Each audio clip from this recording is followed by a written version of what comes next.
Re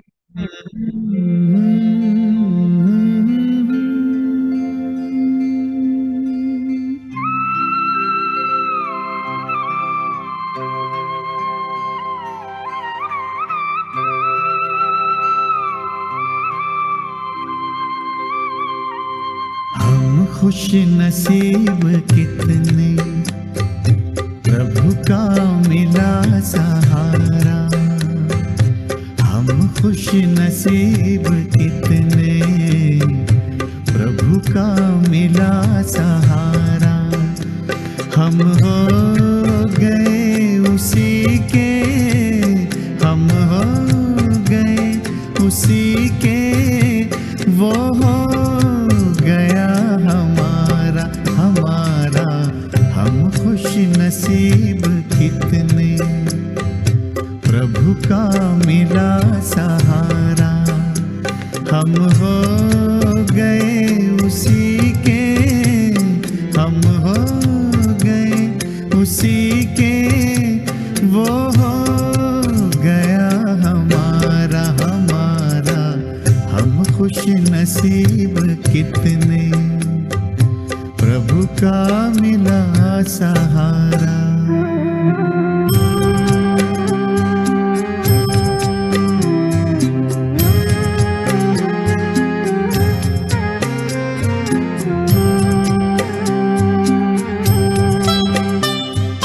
हर रोज वो सवेरे आकर हमें जगाता।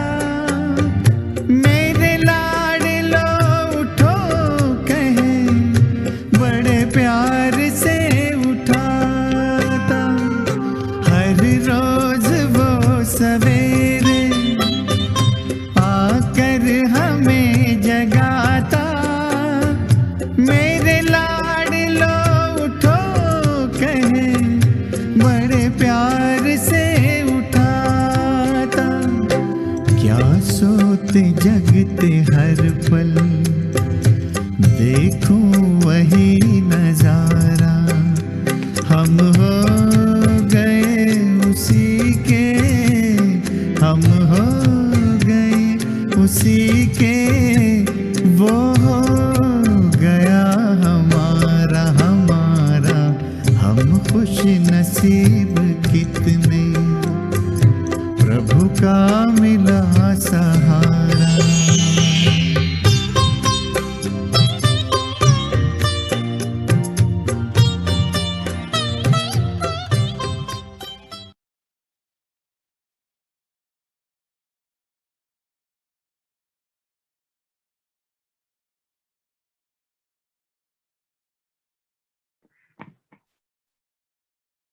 ओम शांति।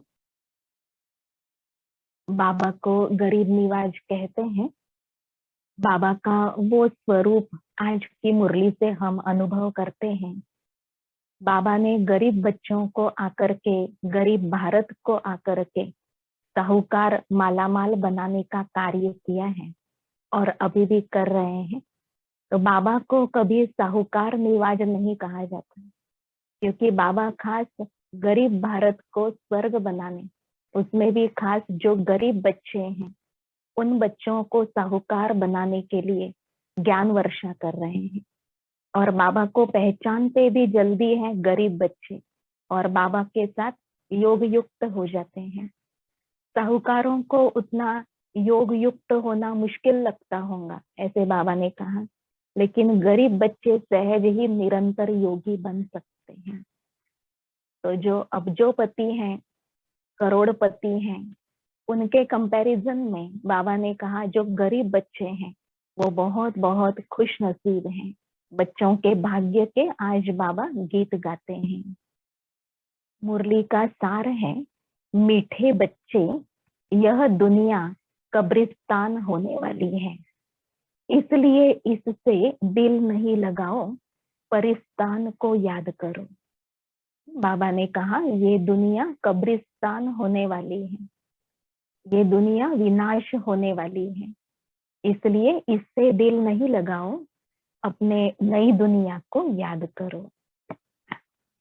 प्रश्न, तुम गरीब बच्चों जैसा खुश नसीब दुनिया में और कोई नहीं है। क्यों? उत्तर है, क्योंकि तुम गरीब बच्चे ही डायरेक्ट उस बाप के बने हो जिससे सतगति का वर्षा मिलता है। गरीब बच्चे ही पढ़ते हैं। रेगुलर कौन पढ़ाई पढ़ सकते हैं? जो अति बिजी न हो वही रेगुलर मुरली से प्यार रख सकते, मुरली सुन सकते, मुरली का रिगार्ड रखते हैं। तो बाबा ने कहा गरीब बच्चे ही पढ़ते हैं। साहूकार यदि थोड़ा पढ़ेंगे भी तो उन्हें बाप की याद मुश्किल से रहेगी। तुम्हें तो अंत में बाप के सिवाय और कुछ भी याद नहीं आएगा। इसलिए तुम बच्चे खुश नसीब हो। बाबा कहते तुम बच्चे तो अंत में एक बाबा को ही याद करेंगे, क्योंकि बहुकाल एक बाबा को याद करने की आदत पड़ जाती है। उसके कारण अंतमति सो गति सुहानी होंगी। तो एक बाबा की याद से बच्चे सदगति प्राप्त कर लेंगे। साहूकारों को तो कई बातें बुद्धि में रहती हैं, इसलिए बाबा ने कहा आप बच्चे बहुत खुश नसीब हो। गीत दिल का सहारा टूट न जाए। ओम शांति।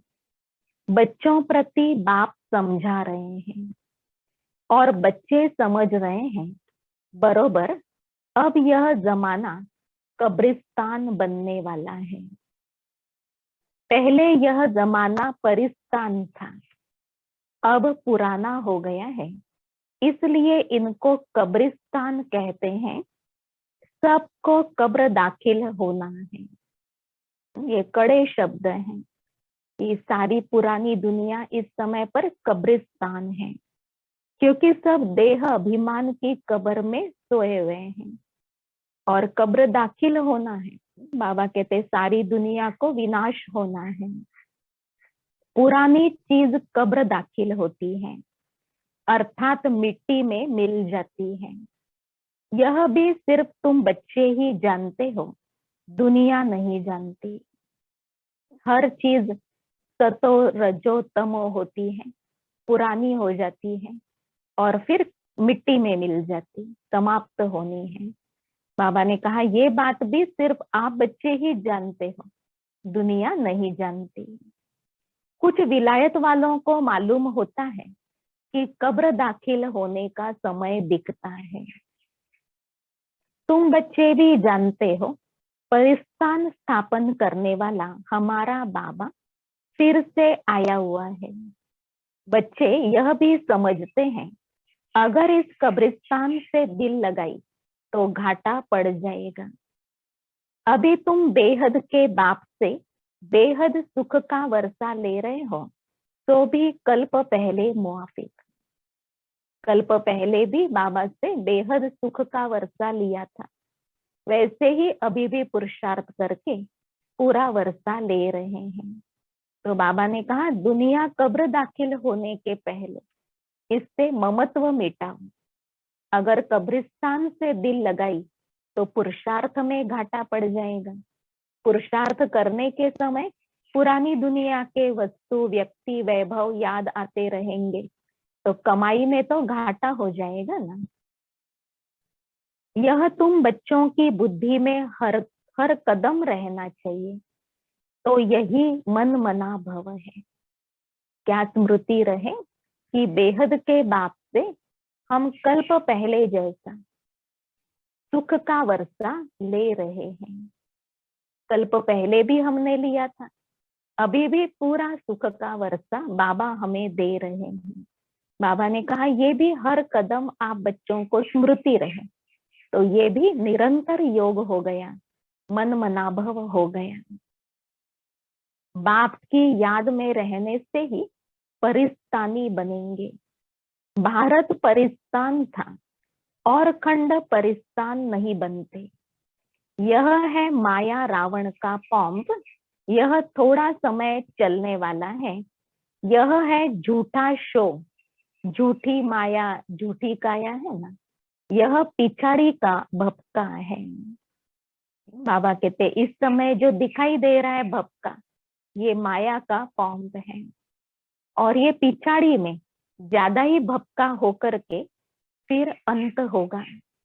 बाबा की याद में बच्चों को ये आकर्षण से मुक्त रहना है, क्योंकि ये जो भी भपका पुरानी दुनिया का दिखाई दे रहा है, बाबा कहते ये मायावी है, अर्थात झूठा है। ये अंत का माया अपना दांव लगा रही है अपनी तरफ आकर्षित करने के लिए।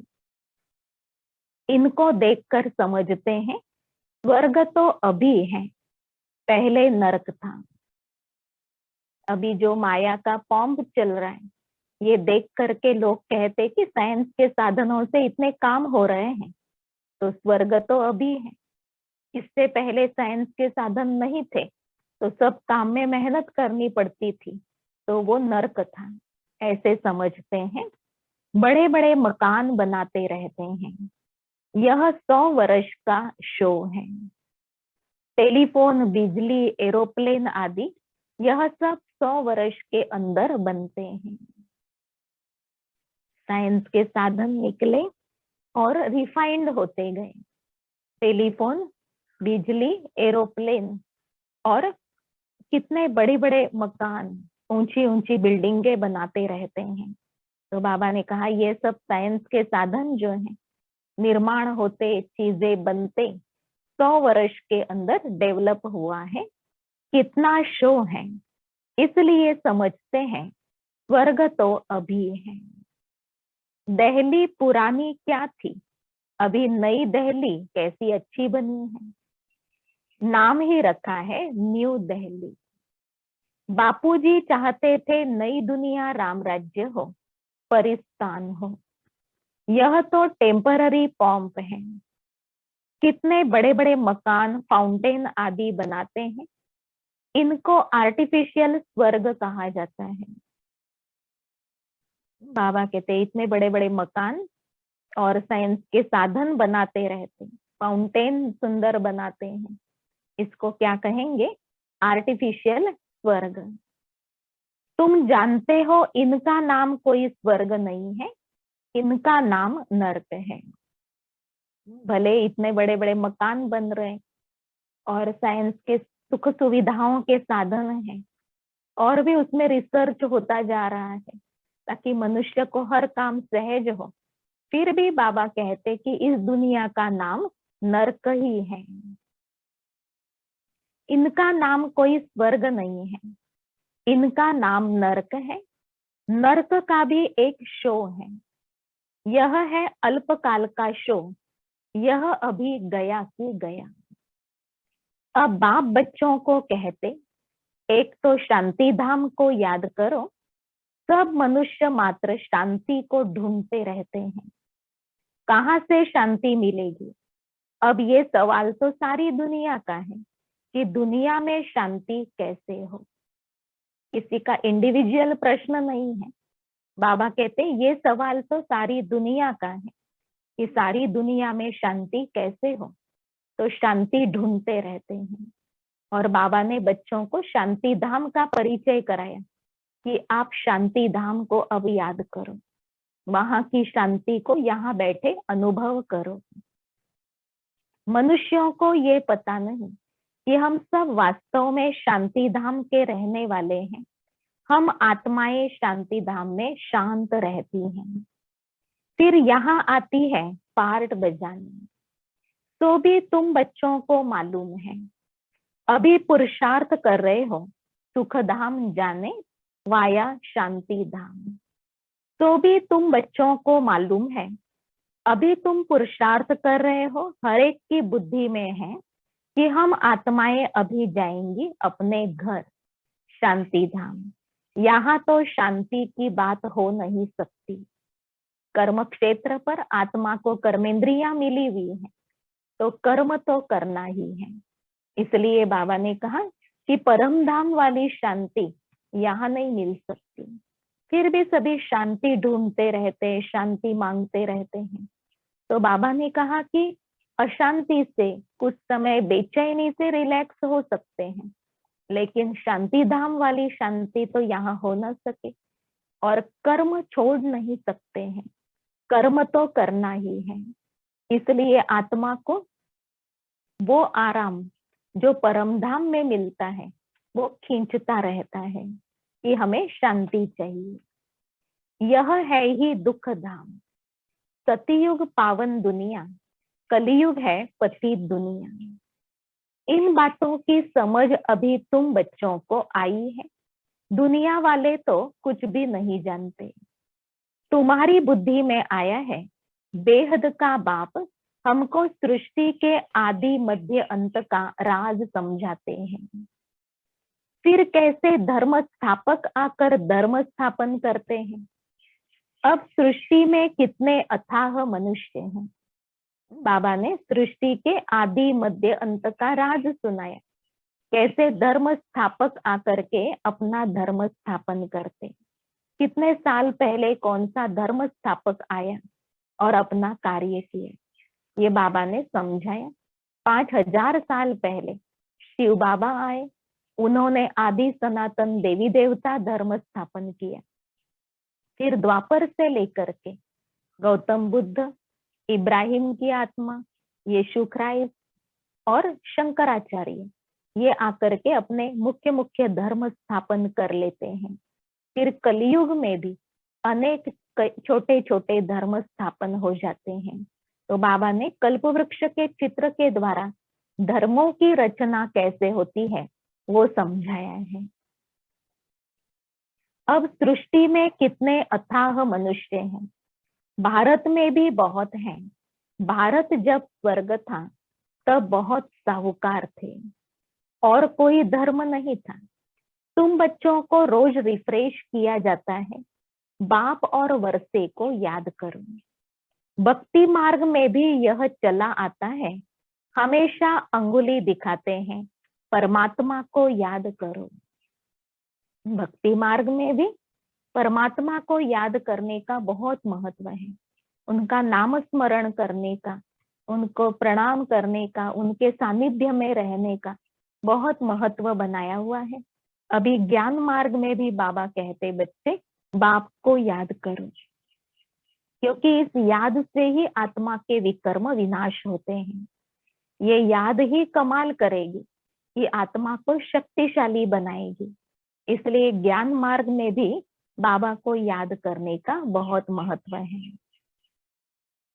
परमात्मा अथवा अल्लाह वहां है, परंतु सिर्फ ऐसे ही याद करने से कुछ होता थोड़ी है।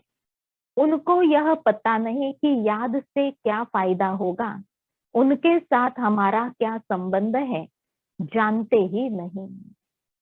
बिना संबंध याद किए भक्ति में याद करते रहते ईश्वर को, और ज्ञान मार्ग में बाबा से सर्व संबंध जोड़ करके उन्हें याद करना होता है।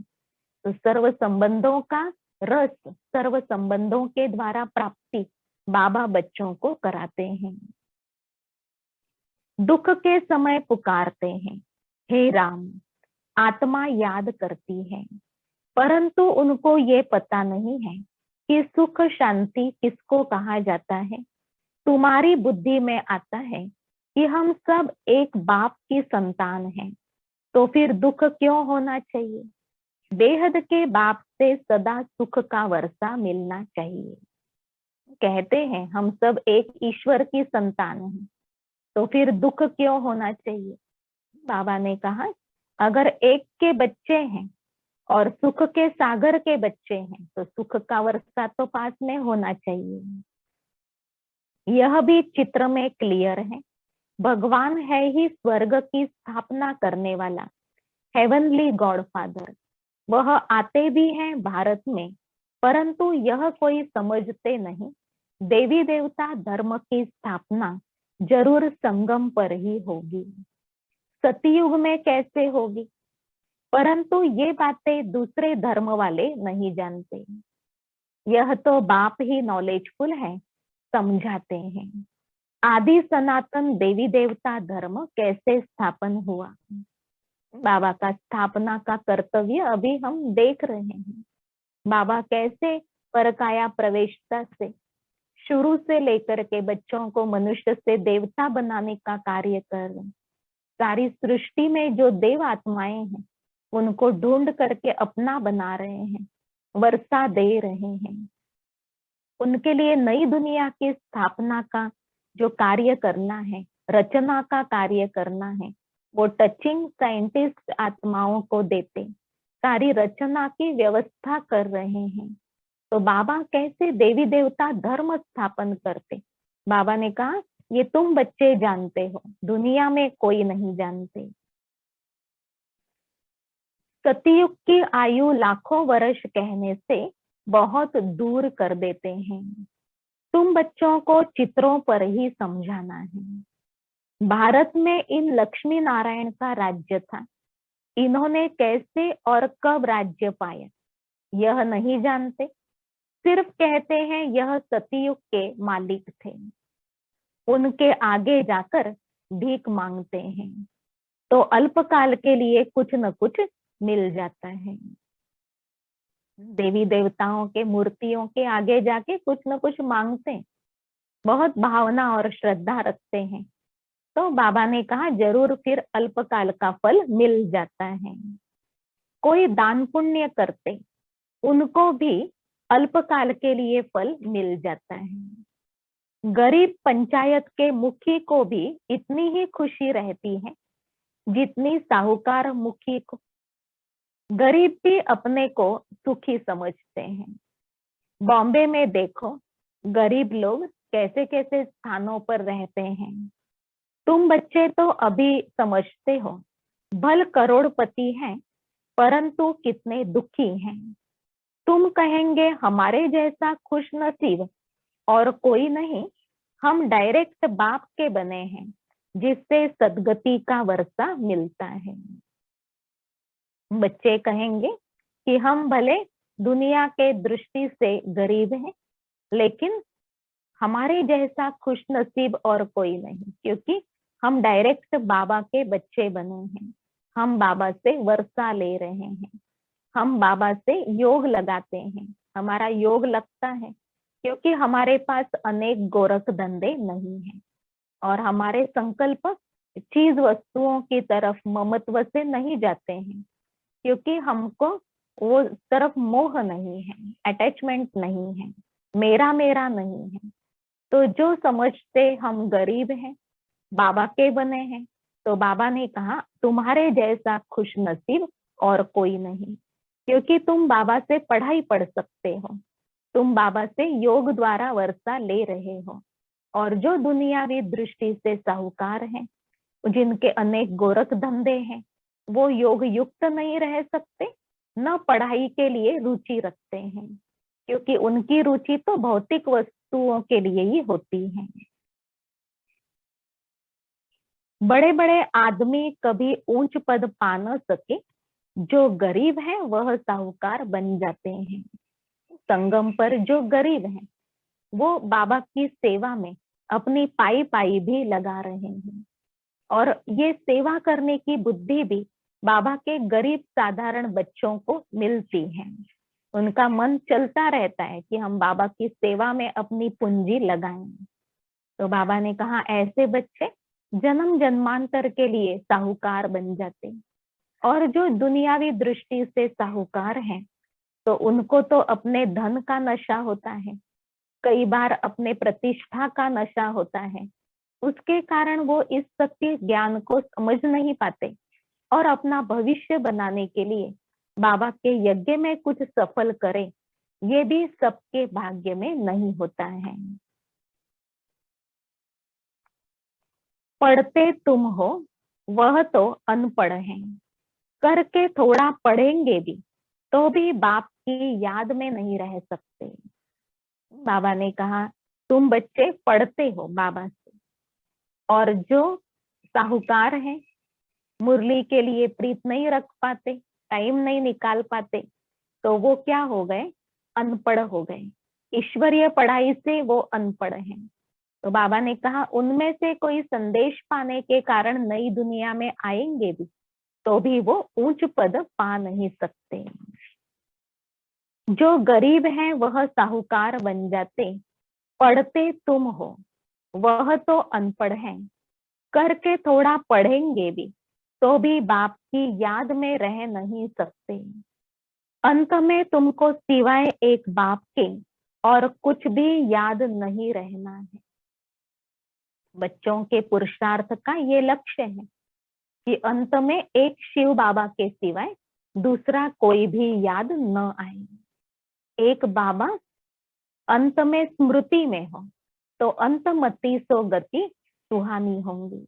ऐसे अंत की मंगल यात्रा के लिए बच्चों को अपनी पूर्व तैयारी करनी है। इसलिए बाबा ने कहा कोई मोह ममत्व आप बच्चों को न हो, ममत्व को चेक करके उसको मिटाना है, क्योंकि अंत में वही याद पड़ेंगे। जानते हो यह सब कब्रिस्तान होना है, बुद्धि में रहना चाहिए।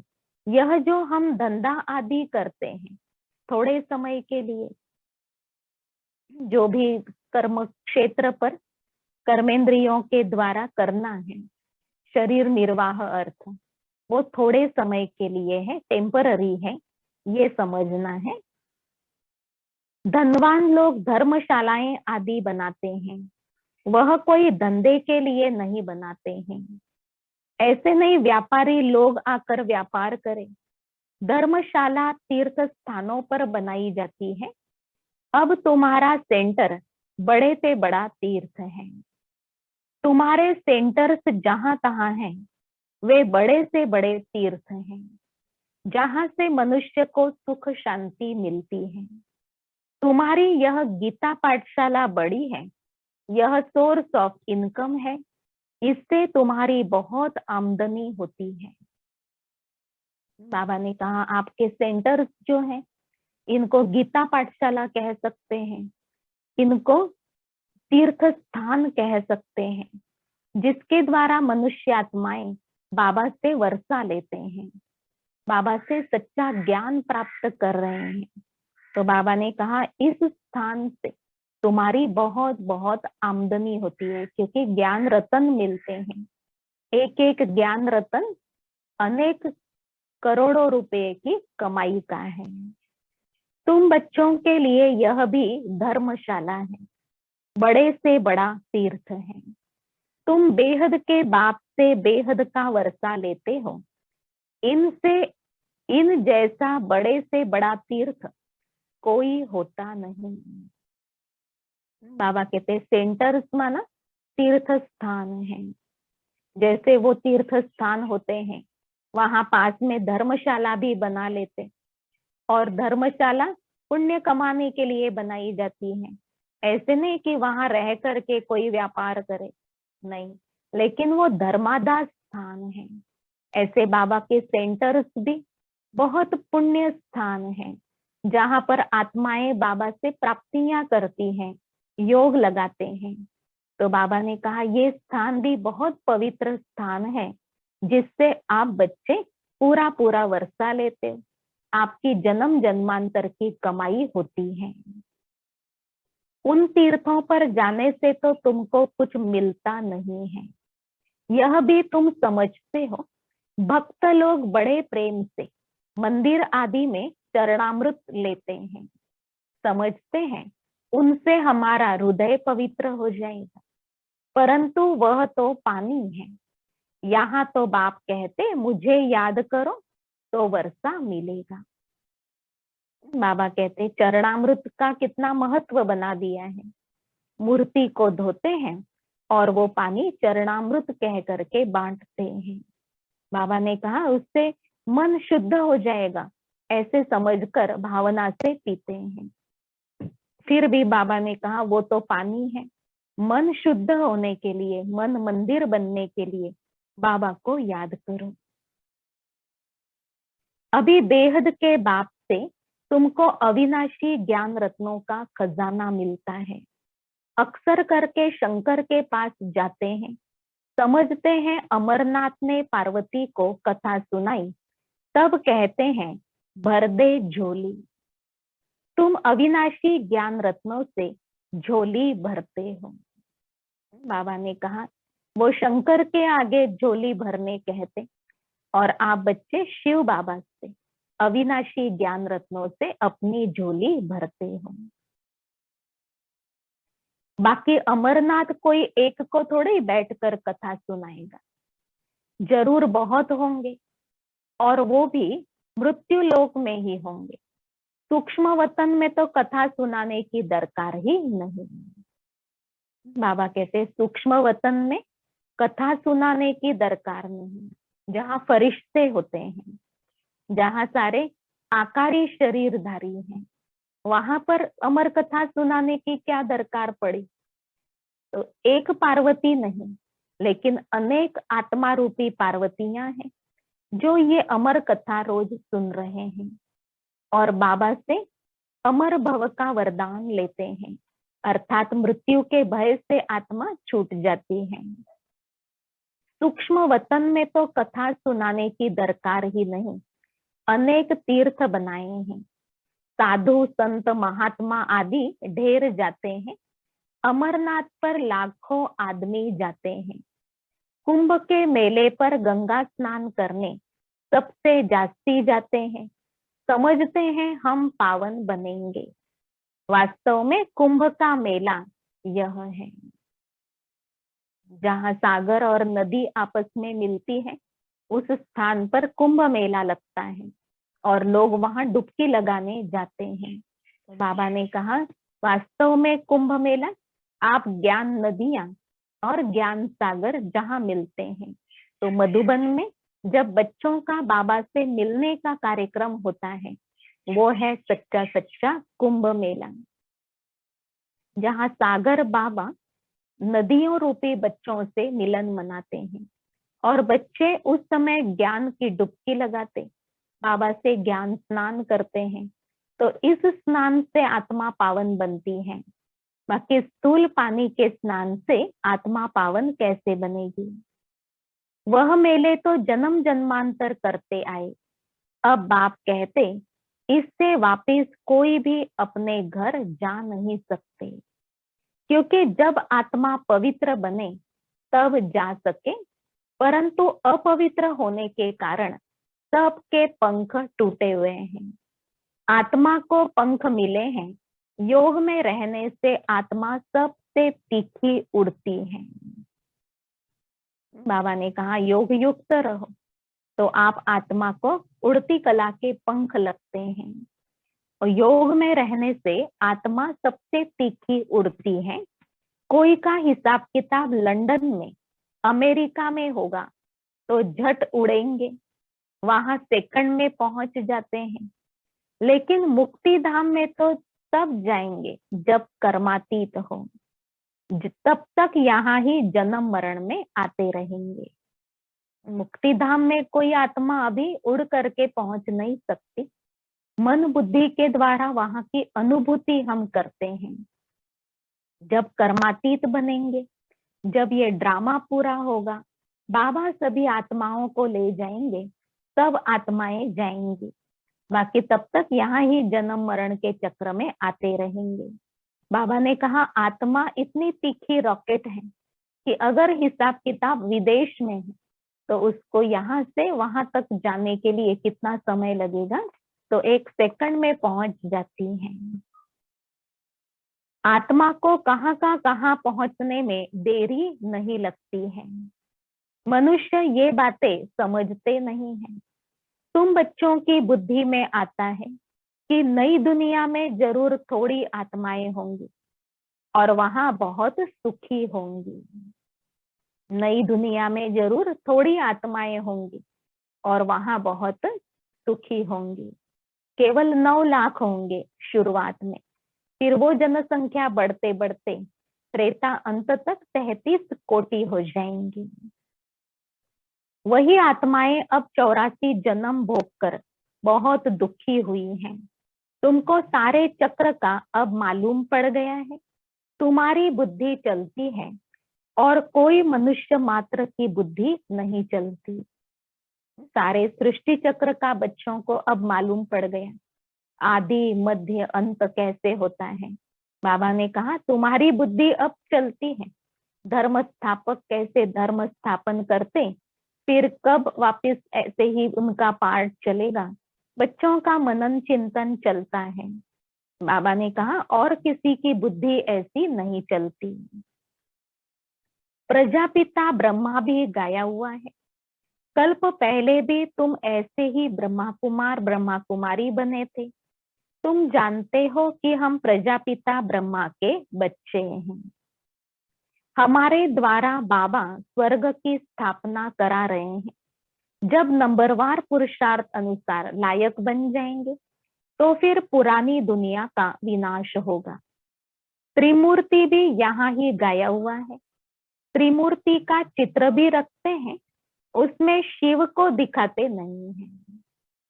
बाबा ने जो त्रिमूर्ति का चित्र बनवाया उसमें ब्रह्मा विष्णु शंकर के ऊपर ज्योति बिंदु स्वरूप शिव बाबा का चित्र जरूर बनवाया, क्योंकि इन तीनों मूर्तियों के द्वारा अपना कार्य कराने वाला करण करावनहार शिव बाबा है।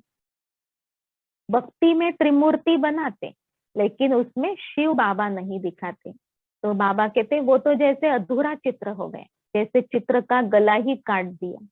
क्योंकि ये तीनों मूर्तियां अपने आप कार्य नहीं करते, इनके द्वारा कराने वाला करण करावनहार सर्वशक्तिमान शिव बाबा है, तो उनका महत्व तो रखना ही चाहिए। कहा भी जाता है ब्रह्मा द्वारा स्थापना कौन कराते हैं?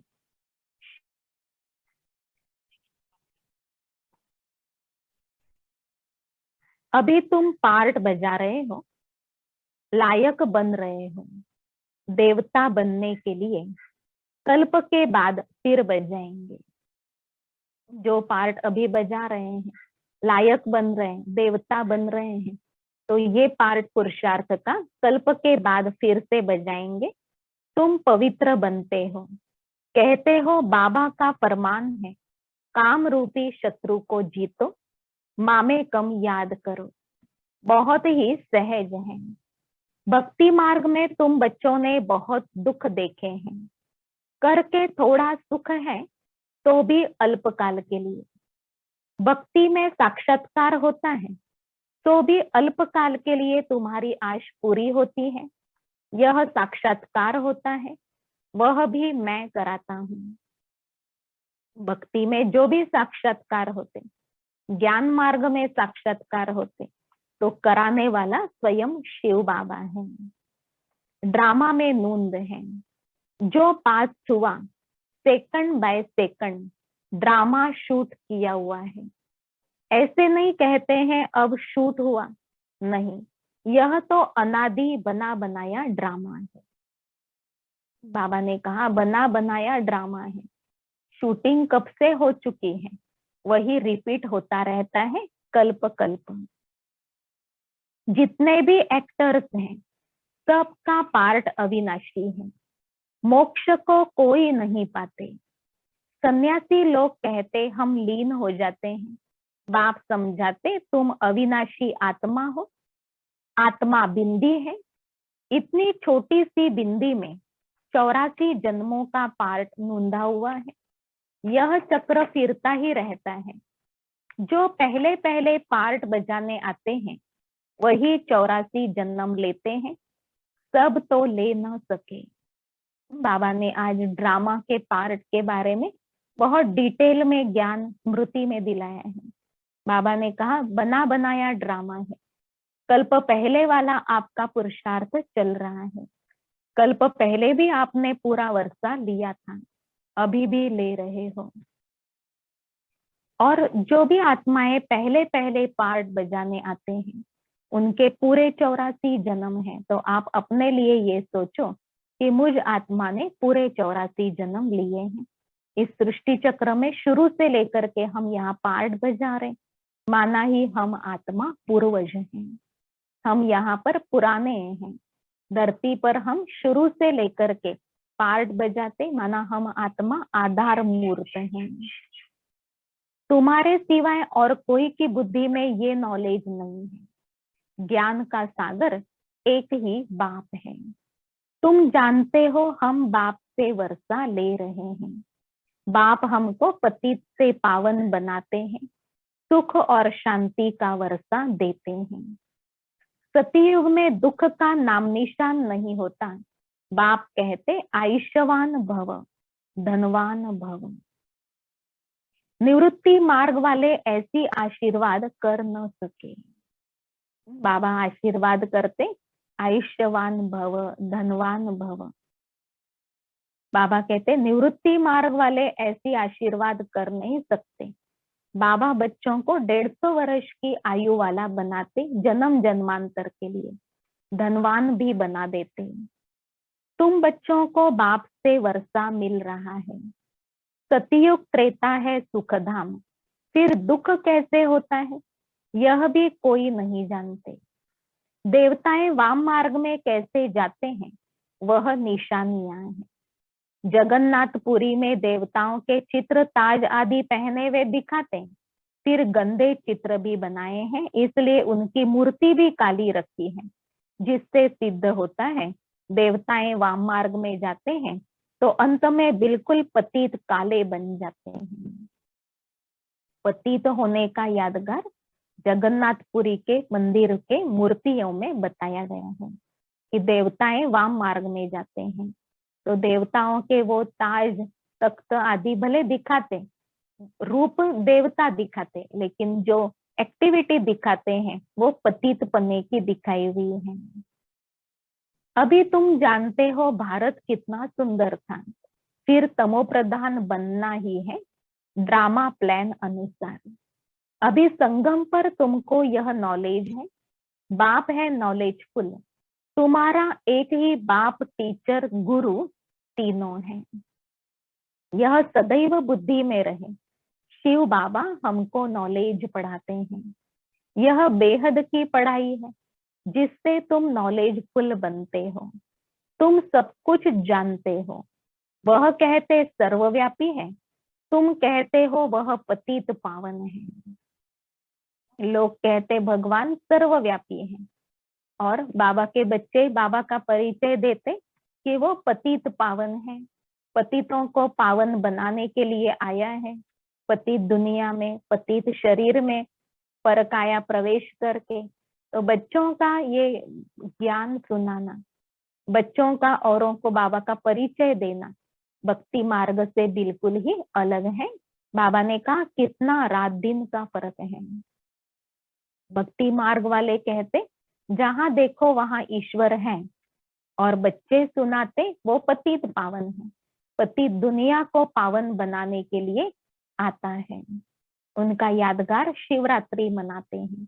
तो बाबा कहते उनकी बुद्धि और तुम्हारी बुद्धि में रात दिन का फर्क है। अभी तुम मास्टर नॉलेजफुल बने हो, नंबर 1। जो बाप के पास है वो तुमको सिखाते हैं। तुम भी सबको यह बताते हो कि बाप को याद करो तो 21 जन्मों के लिए वर्षा मिलेगा। अच्छा, मीठे मीठे सिकिल दे बच्चों प्रति माता पिता बाप दादा का याद प्यार और गुड मॉर्निंग। रूहानी बाप की रूहानी बच्चों को नमस्ते। हम रूहानी बच्चों की रूहानी बाप दादा को याद प्यार, गुड मॉर्निंग और नमस्ते। धारणा के लिए मुख्य सार है, पहला, स्वयं रिफ्रेश रहकर औरों को रिफ्रेश करने के लिए बाप और वर्षे की याद में रहना है। स्वयं रिफ्रेश रहकर औरों को रिफ्रेश करने के लिए बाप और वर्षे की याद में रहना है और सबको याद दिलाना है। बाबा और वर्षा सबको याद दिलाना है। दूसरा, इस पुरानी दुनिया से, इस कब्रिस्तान से दिल नहीं लगानी है। शांति धाम सुख धाम को याद करना है। स्वयं को देवता बनने के लायक बनाना है।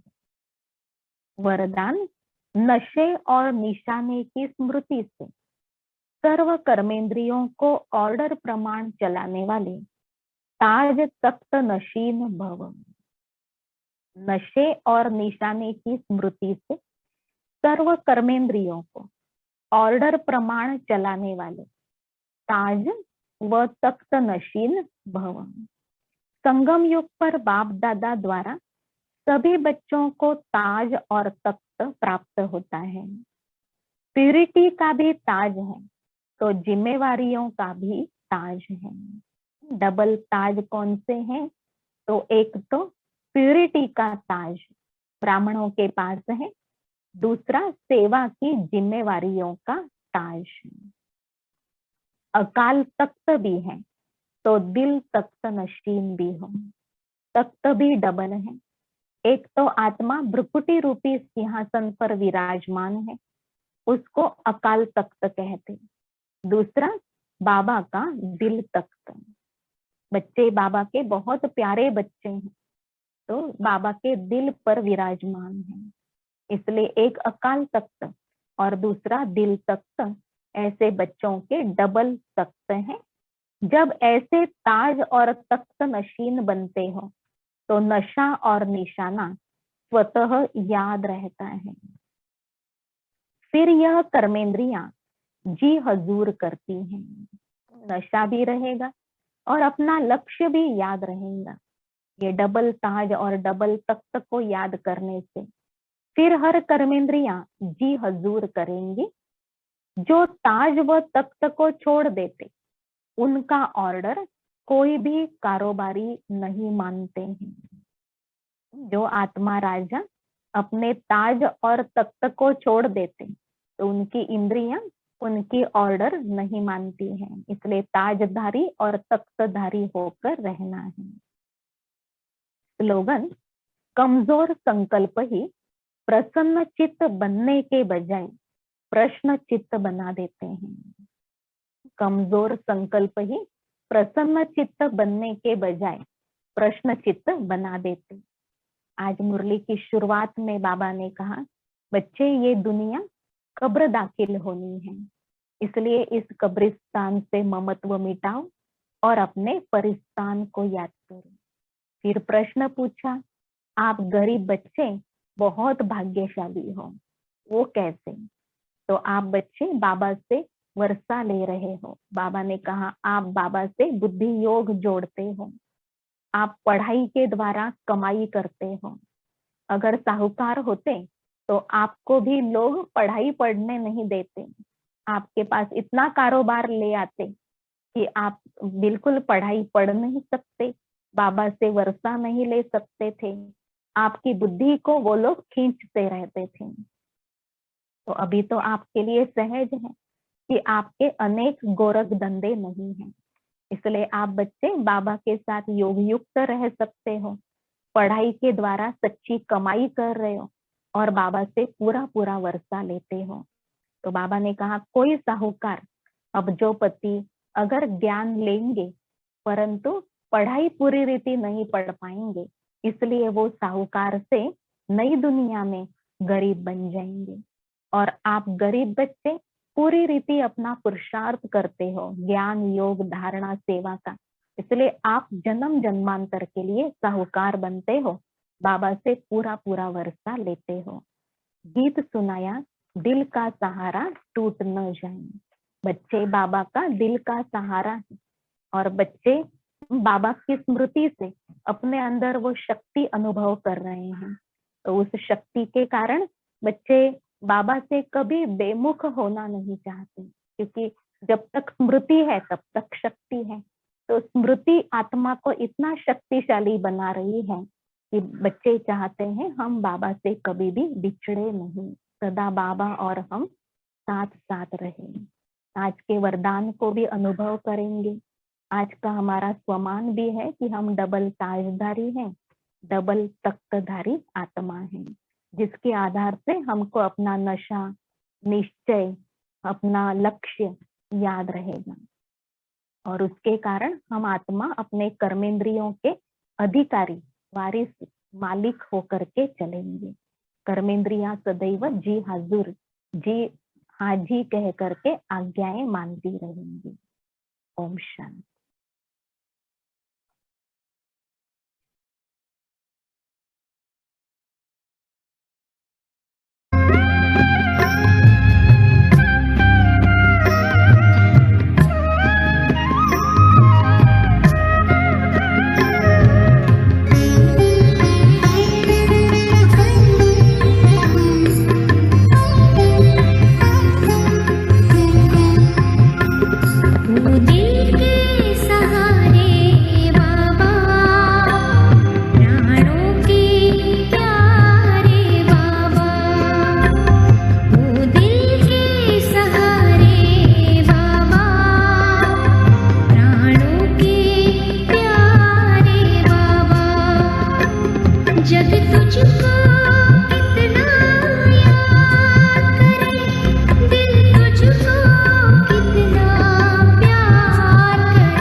ओ